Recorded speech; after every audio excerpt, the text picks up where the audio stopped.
هتكلم مع حضراتكم عن طريقة تغيير الجيربوكس غسالة 13 كيلو توب لودنج.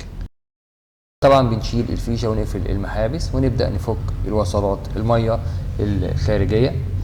بنبتدي نفك المسمارين الخلفيين للفريم، وطبعا باستخدام مفك عادة رفيع بنفك البنز الجانبي بتاع الفريم ونفك المسمار الجوانب طبعا.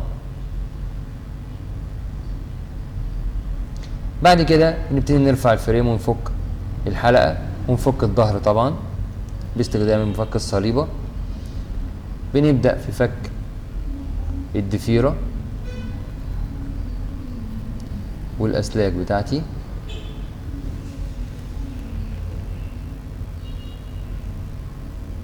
باستخدام البنسة، وبنفك طبعا خرطوم الفايز. بكده طبعا بنكون احنا الفريم خلاص كده بقى كل حاجة مفكوكة مننا بنشيله.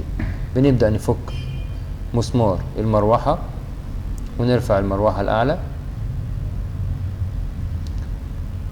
باستخدام بيبقى 10. بنفك المسامير تثبيت الحلة. طبعا بعد ما بنفك الوصلة بنبدأ رفع الحلة البلاستيك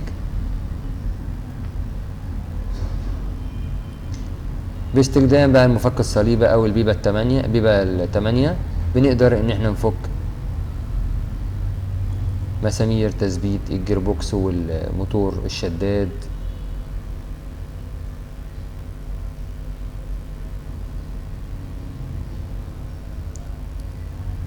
بنحاول نسرع معاكم شوية في الفيديو عشان بس وقت حضراتكم، وطبعا احنا عملنا الفيديو قبل كده في 10 كيلو فتقريبا الخطوات متشابهة. بنفك زاوية الحماية للموتور.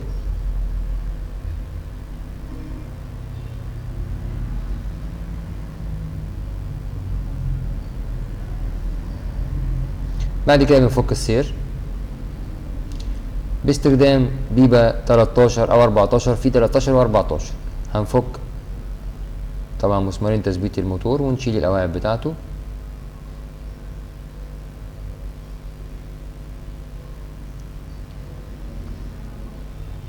نبتدي نرفع الجيربوكس. طبعا في حالة وجود بقى مشكلة في الوصلة، لو انا قطعتها او حاجة نبتدي ان احنا نغير الوصلة بتاعتنا. بنسحب طبعا القفيز وبنفك الوصلة باستخدام طبعا مفك عادة، وبالراحة زي ما حضراتكم شايفين كده بنفكها ونجيب الوصلة الجديدة، وطبعا نتأكد من الغيرة. بنجيب الجيربوكس الجديد بنبدأ نثبته، ولازم نسمع صوت التكة في التركيب.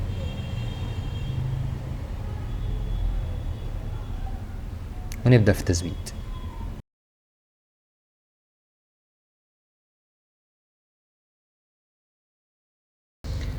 بنركب القاعدة الخاصة بموتور الشداد والبنز بتاعه.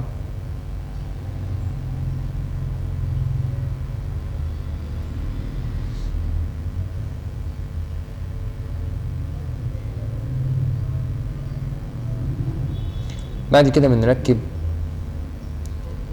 الجزء البلاستيك للشداد ده مهم جدا ان احنا نثبته صح، ولازم نحط التيلة بتاعتنا صح في مكانها، ونتأكد طبعا من الواير او البنز بتاع الناقل للحركة لازم يكون السوستة راكبة صح، عشان خاطر طبعا هيعمل لي مشكلة في العصر.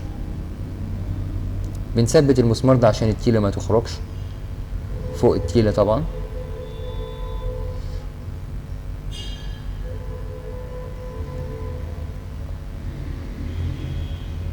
ونحط الجزء اللي نضغط عليه شوية تمام، عشان طبعا الجزء ده ما يخرجش معايا.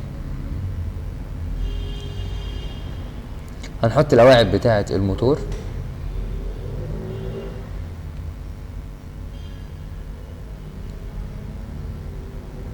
ونبدأ نشبط المسامير بتاعتي زي ما قلنا في 13 و14. بيكون معايا مفتاح او البيبة. بنبدأ نسحب الموتور للخلف شوية بعد تركيب طبعا سلكة الإرس، ونبدأ نتأكد من تثبيت المسامير كويس. بعد كده بنركب صاجة الحماية.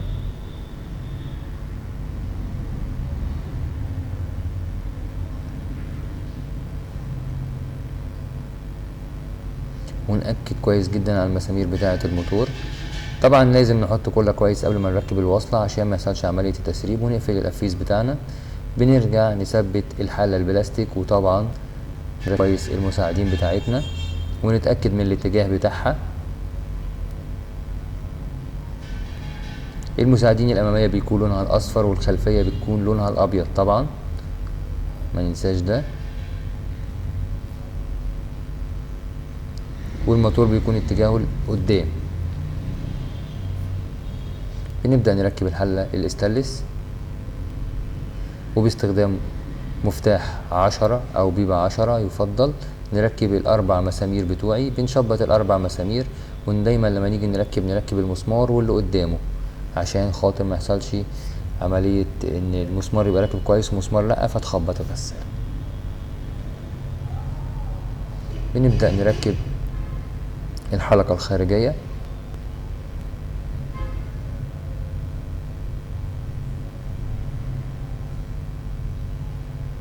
بعد كده بنبتدي نثبت المروحة بتاعتنا،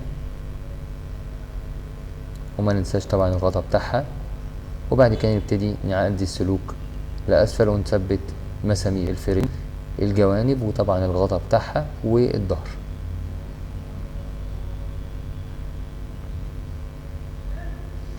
طبعا الليفل، ولازم نتأكد انه راكب كويس، ولو الجزء الأمامي ده بيكون واسع شوية بنشيل الجزء ده. طبعا بنبتدي نراجع الوصلات كلها مكانها ونثبتها كويس طبعا بالقفيز، ونبدأ ان احنا نلفها طبعا بالعزل. الازرق بيكون طبعا مع الازرق، ازرق الترومبة وازرق الموتور وازرق الموتور الشداد والازرق اللي جاي من عند الكارتة بيتثبتوا مع بعض. وعندي اللون اللي هو الابيض في رمادي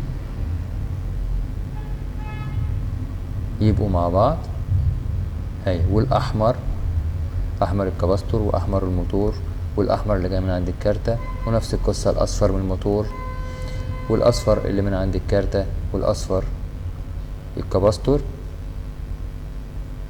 وعندي اللي هو الابيض في رمادي ده اللي جاي من الترومبة والموتور الشداد ومن فوق بيتثبتوا دايما مع بعض. وطبعا الارث اللي هو اصفر في اخضر.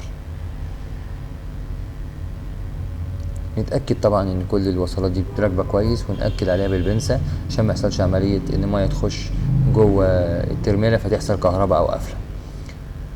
بعد كده باستخدام القفيز طبعا بنقفل على الوصلات بتاعتنا كويس، وبنرجعها مكانها ونثبتها في الظهر. ناس كتير قوي بتسيب الاسلاك كده سايبه، فتلاقي الموتور لما يجي يلف يسحب السلوك ويعمل مشكله. فطبعا لا، خليها في مكانها احسن. وبالقفيز بنركب الظهر، وبعد كده بنرجع الوصلات ونشغل